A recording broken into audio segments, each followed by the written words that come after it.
آپ بھی آ گئے محمد صاحب، کیا حال ہے؟ آپ کی تفسیر کب چھپے گی؟ تفسیر کبیر؟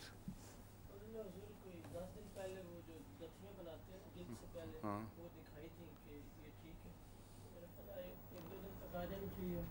اچھا، وہ کافی مایوس ہیں طاہر صاحب، جی ہاں دل برداشتہ لگ رہے تھے. جی پھر جلدی کریں، شائع کریں، ان کے دوستوں کو بھی تقسیم کرنی ہے.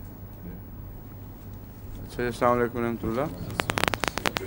آج ہم سورہ انعام الانعام شروع کریں گے.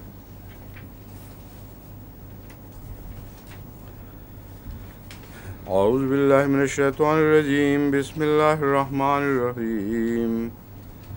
الحمد للہ الذی خلق السماوات والارض وجعل الظلمات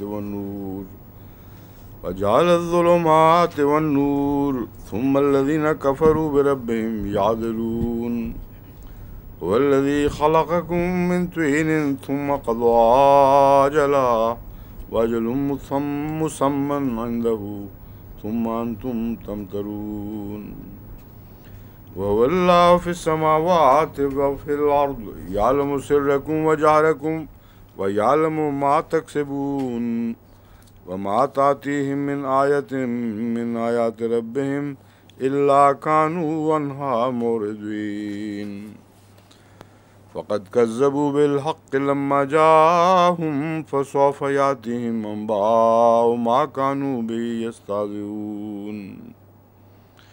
ألم يروا كم أهلكنا من قبلهم من قرن مكناهم في الأرض ما لم نمكن لكم وأرسلنا السماء عليهم مدرارا وجعلنا الأنهار تجري من تحتهم فأهلكناهم بذنوبهم وأنشأنا من بعدهم قرنا آخرين. ولو نزلنا عليك كتابا من قرطاس فلمسوه بأيديهم لقال الذين كفروا إن هذا إلا سحر مبين. وقالوا لولا أنزل عليه ملك ولو أنزلنا ملكا لقضي الأمر ثم لا ينظرون. ولو جعلناه ملكا لجعلناه رجلا وللبسنا عليهم ما يلبسون. ولقد استهزئ برسل من قبلك فحاق بالذين سخروا منهم ما كانوا به يستهزئون. قل سيروا في الأرض ثم انظروا كيف كان عاقبة المكذبين. قل لمن ما في السماوات والأرض قل لله كتب على نفسه الرحمة ليجمعنكم إلى يوم القيامة لا ريب فيه الذين خسروا أنفسهم فهم لا يؤمنون. وله ما سكن في الليل والنهار وهو السميع العليم. قل غير الله يتخذ وليا فاطر السماوات والأرض وهو يطعم ولا يطعم.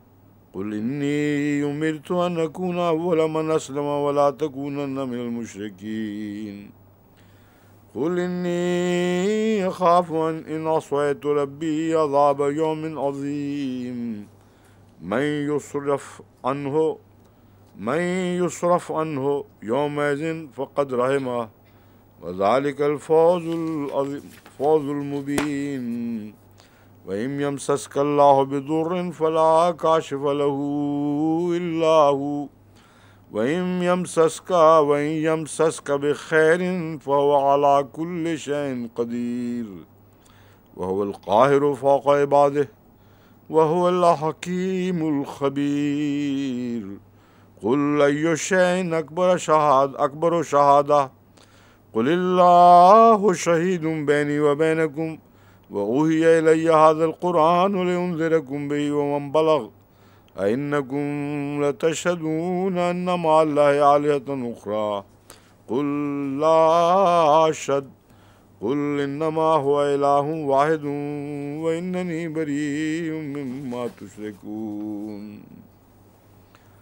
الذین آتیناہم الکتاب یعرفونہ کما یعرفون ابناءہم الذین خسروا انفسهم کما یعرفون ابناءہم الذین خسروا انفسهم وهم لا یؤمنون۔ ابھی اس کا ترجمہ کر لیتے ہیں، پھر وقت بچا تو باقی آیتیں پڑھیں گے۔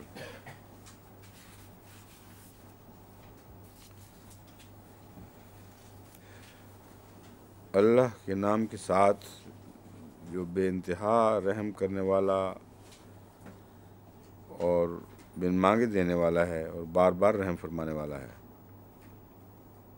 تمام تعریف یا ہر کامل تعریف یا ہر سچی تعریف اللہ ہی کے لیے ہے۔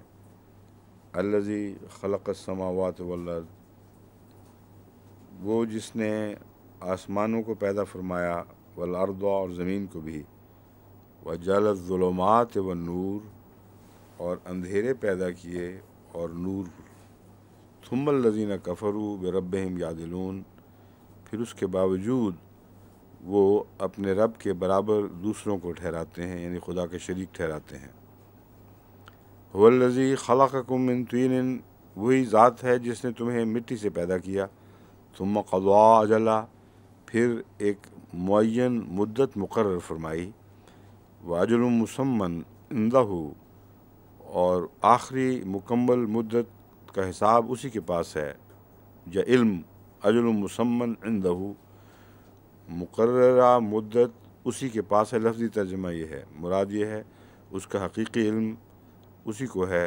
ثم انتم تمترون، پھر باوجود اس کے تم شک میں مبتلا رہتے ہو یا شک کرتے ہو۔ وَهُوَ اللَّهُ فِي السَّمَاوَاتِ وَفِي الْأَرْضِ، وہی اللہ ہے جو آسمانوں میں بھی ہے اور زمین میں بھی۔ یعلم سرکم و جہرکم، وہ جانتا ہے تمہارے بھیدوں کو اور تمہارے ظاہر کو، تمہارے مخفی کو اور تمہارے ظاہر کو، یا تمہارے باطن کو اور تمہارے ظاہر کو۔ سر لفظ واحد ہے مگر مراد ہے تمہارے سارے راز، جو کچھ بھی چھپا ہوا ہے اس کو جانتا ہے۔ وجہرکم، اور جو کچھ ظاہر ہوتا ہے وہ بھی جانتا ہے۔ ویعلم ما تکسبون، اور جانتا ہے جو کچھ تم کماتے ہو۔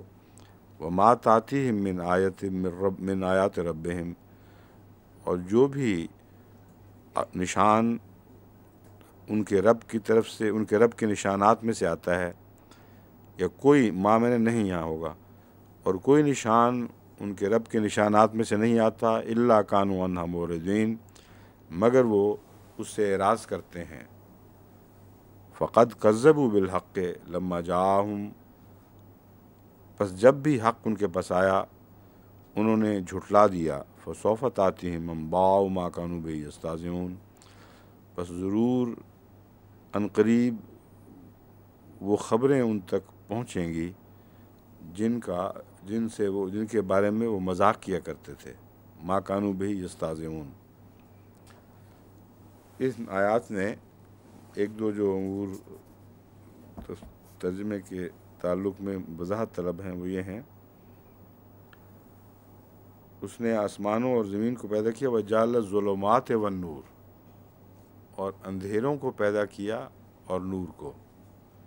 یہاں اندھیروں سے کیا مراد ہے، اور تخلیق سے پہلے اندھیرے کیسے ہوئے جبکہ اصل نور ہے؟ کیوں جی مومن صاحب، لگائیں زور۔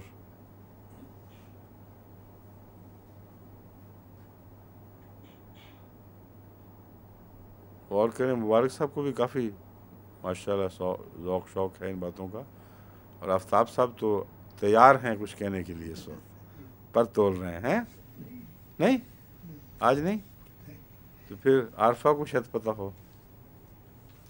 میں نے کہا غور کریں، یہی میں سمجھانا چاہتا ہوں آپ کو کہ ترجمہ پڑھتے وقت اس کا مضمون سمجھے بغیر، خواہ تفسیر نہ بھی ہو، اس کا منطوق، اس کا مقصد سمجھے بغیر آگے گزر جانا محض ایک سطحی تصور قائم کرتا ہے، اس سے زیادہ سمجھ نہیں آتی بات کی۔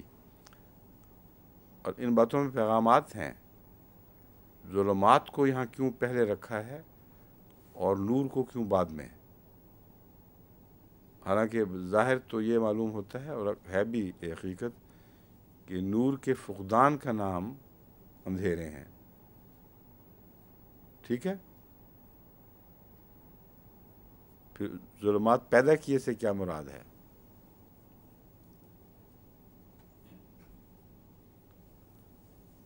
اس میں بہت سے پہلو ہیں جو سمجھنے والے ضروری ہیں. سب سے پہلے یہ کہ تخلیق میں جب تک نور نہ پیدا ہو آسمان سے اس وقت تک اندھیرے ہی رہتے ہیں، اور اس کا حوالہ خدا کی طرف پھیرا گیا ہے، کیونکہ آخری ہر چیز کا مالک اور خالق، ہر چیز کی وجہ اول وہی ہے. اس لیے خدا تعالیٰ جب تک نور کو نہ پیدا کرے اس وقت تک کئی قسم کے اندھیرے ہیں. اور علم کے سفر میں تمام تر سفر اندھیروں میں سے گزرتا ہے اور دوسرے اندھیروں میں داخل ہوتا ہے جو کم تر ہوتے ہیں. نور کی طرف کا سفر اندھیرے کے پردوں میں سے گزرتا ہے، اور پہلا تعلق اندھیروں سے ہوتا ہے، پھر نور کی باری آتی ہے. یا یوں کہنا چاہیے کہ نور کی طرف جاتے ہوئے اندھیرے اٹھتے چلے جاتے ہیں، اور معلوم ہوتا ہے کہ انسان نور تک پہنچا ہے، لیکن جب آگے بڑھتا ہے تو پھر ایک اور اندھیرا نور میں بدل رہا ہوتا ہے. پھر آگے بڑھتا ہے تو ایک اور اندھیرا نور میں بدل رہا ہوتا ہے. تمام انسانی تحقیقات کا سفر اندھیروں سے نور کی طرف ہے. اس لیے اندھیروں کا پہلے ہونا اور پہلے بیان کیا جانا ضروری ہے. روحانی لحاظ سے اندھیروں کا وجود تقاضا کرتا ہے نور کو، یعنی نور نبوت، نور وحی اندھیروں کے تقاضے کے نتیجے میں آتا ہے. اور طرح طرح کے اندھیروں میں انسان جب مبتلا ہو اس کی کثرت ہوتی ہے، توہمات کی کثرت ہے، شرک میں اندھیروں کی کثرت ہے. اندھیروں کا تو شمار ممکن نہیں ہے. تبھی لیلۃ القدر میں رات کے ساتھ قدر کے مضمون کو باندھا ہے. یعنی حضرت صلی اللہ علیہ وآلہ وسلم کا نور پھوٹا ہے، اس سے پہلے بے انتہا گہری رات تھی، اور ایسی رات تھی جس کے متعلق ارض، زمین اور خشکی اور تری سب کچھ فسادات میں غرق ہو چکے تھے. اس لیے نور اندھیروں کا ذکر پہلے کرنا ضروری ہے، یہ بتانے کے لیے. کئی پہلوؤں سے جب آپ دیکھیں تو اس سے زیادہ خوبصورت تقدم تاخیر نہیں ہو سکتا، تاخیر اور تقدیم نہیں ہو سکتی. ہم جب پیدا ہوتے ہیں اندھیروں سے روشنی میں آ رہے ہیں، اور مرتے دم تک یہ سفر اسی طرح جاری رہتا ہے، سوائے ان کے جن کا ہاتھ اللہ کے ہاتھ میں نہ ہو. روحانی لحاظ سے ان کا سفر نور سے اندھیروں کی طرف جاتا ہے. اور جہاں سے بھی سفر آپ شروع کریں اس کے دو کنارے بہرحال رہیں گے، ایک نور کا کنارہ، ایک اندھیروں کا کنارہ. وہ لوگ اندھیروں میں رہتے ہیں اور اندھیروں میں ڈوبتے چلے جاتے ہیں، کیونکہ جب وہ ایک اندھیرے میں آگے بڑھتے ہیں تو پچھلا تھوڑا سا ان کو روشنی والا اندھیرا نظر آتا ہے. لیکن یہ نسبتی باتیں ہیں ساری. تو ایک تو یہ توجہ طلب بات ہے کہ ظلمات کو پیدا کیا اور نور کو. یہاں ظلمات کو پیدا کرنے میں وہ مختلف پردے ہیں، یہ بھی مراد ہے. وہ پردے ہیں جو غیب کو انسان سے مخفی رکھتے ہیں، اور وہ باقاعدہ ایسے موجبات ہیں، محرکات ہیں. کئی قسم کے پردے انسان کی آنکھ پر، اس کے دل پر، اس کی فہم پر پڑے ہوئے ہیں، جو اندھیرے ہیں ان حقیقتوں کے راہ میں، جو حقیقتیں خدا تعالیٰ چاہتا ہے کہ ہمیں معلوم ہوں، جن کی طرف ہم تحقیقی سفر شروع کریں. تو ہر پہلو سے اس آیت کو دیکھیں تو بہت ہی خوبصورت مضمون ہے جو اس ترتیب سے نکلتا ہے. ثم الذین کفروا بربہم یعدلون. اس کے باوجود پھر جو پاگل لوگ ہیں، کفروا سے مراد یہاں پاگل لوگ ہی ہیں، پھر بھی اپنے رب کے شریک ٹھہرا رہے ہیں، اس کے برابر دوسروں کو ٹھہرا رہے ہیں. هو الذی خلقکم من طین. اب یہاں بھی ایک بہت ہی دلچسپ پہلو ہے سمجھنے کے لائق. وہی ذات ہے جس نے تمہیں مٹی سے پیدا کیا، ثم قضا اجلا، پھر اس نے اجل مقرر کی. یہ کیا اجل ہے؟ اور کون سی اجل ہے؟ واجل مسمى عندہ، جو اجل مسمى ہے وہ اسی کا، اس کا علم اسی کو ہے۔ ثم انتم تمترون، پھر اس کے باوجود تم شک کرتے ہو۔ یعنی یہ ایک بہت ہی عظیم صداقت ہے جس پہ نظر ڈالتے ہوئے تمہیں یقین ہو جانا چاہیے کہ خدا کی ایک ذات ہے جس نے آرگنائز طریقے پر انسان کو پیدا کیا ہے۔ مٹی سے جو انسان کی طرف سفر ہے، سب سے پہلے یہ تو وہ ظلمات سے نور کی طرف سفر ہے، اور اتنی خوبصورت تطبیق ہے یہاں اس چیز کی کہ آدمی حیران رہ جاتا ہے۔ ایوولوشن جس کا نام ہے، خشکی سے مٹی سے شروع ہوئی، وہ کانشسنس کا سفر ہے اصل میں، ریئلائزیشن کا سفر، جو نہ کیمسٹری میں کوئی چیز ہے نہ فزکس میں کوئی چیز ہے۔ کانشسنس کہ ہاں میں ہوں اور میرے گرد و پیش کچھ ہے، اس سفر کا نام ایوولوشن ہے۔ اور اللہ تعالیٰ فرماتا ہے کہ ہم نے تمہیں مٹی سے پیدا کیا، پھر ایک اجل مسمى مقرر کی تمہارے سفر کے لیے۔ یہ اجل مسمى سمیم بصیرہ تک کی اجل مسمى ہے، یعنی پہلا دور جس میں انسان اس شعور تک پہنچتا ہے جس کے اس کو گرد و پیش دکھائی دینے لگتا ہے، اپنے ماحول سے پرے کے تصور باندھنے لگتا ہے، کائنات کے آخری کناروں تک اس کا تصور پہنچ جاتا ہے۔ یہ جو تکمیل کا دور ہے، اس کا نام ہے پہلی اجل۔ وَأَجَلٌ مُّسَمًّى عِندَهُ، اور آخری مدت کب تک یہ دور چلے گا اور کب سفر پیٹی جائے گی، اس کا علم صرف خدا کو ہے۔ لیکن کوئی چیز بھی ایسی نہیں جو پیدا کی گئی ہو اور وہ ختم نہ ہو۔ جس نے جو پیدا ہوئی اس نے لازماً انجام کو پہنچنا ہے۔ یہ وہی چیز ہے، میں پہلے بھی غالباً درس میں بتا چکا ہوں کہ آج اب سائنٹسٹ تقریباً اس بات کو تسلیم کر چکے ہیں کہ کوئی چیز بھی ایسی نہیں جس کی عمر مقرر نہ ہو۔ آج کل وہ پروٹونز کی عمر تلاش کرنے پہ بے انتہا خرچ کر رہے ہیں، بڑی بڑی ٹنلز بنا رہے ہیں، اس میں یہ جائزہ لے رہے ہیں کہ کس وقت کوئی پروٹون اپنے اختتام کو پہنچتا ہے، اس کو ہم دیکھ لیں اپنے سائنسی ذرائع سے۔ اور ڈاکٹر سلام صاحب کی یہی تھیوری ہے جس میں وہ اب آخری عمر میں اب کام کر رہے تھے، تو بیچارے بیمار ہو گئے، اللہ فضل فرمائے۔ ان کے حساب سے جو بنتی ہے مدت یعنی پروٹونز کی، وہ غالباً 33 raise to the power 10 raise to the power 33 ہے۔ سائنٹسٹ جو مختلف خیال کر رہے ہیں وہ 32 اور 34 کے درمیان کچھ وہ اندازہ لگا رہے ہیں۔ اگر ڈاکٹر صاحب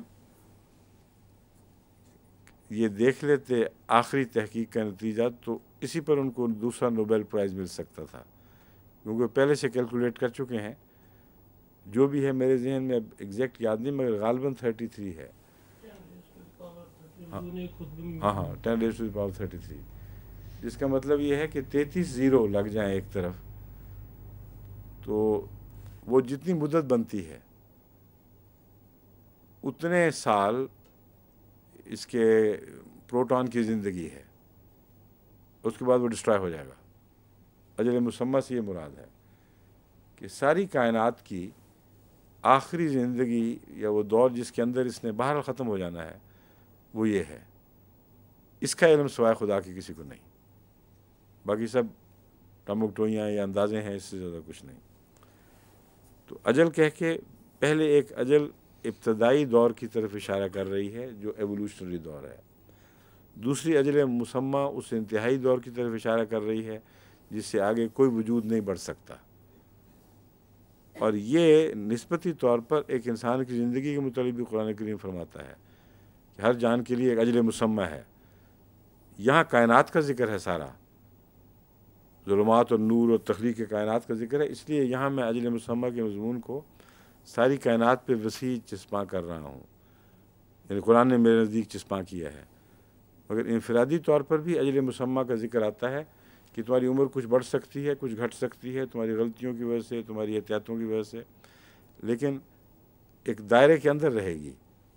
اس دائرے سے تم ایک ذرہ بھی نہ آگے بڑھ سکتے ہو نہ پیچھے ہٹ سکتے ہو جب وہ وقت آ جائے۔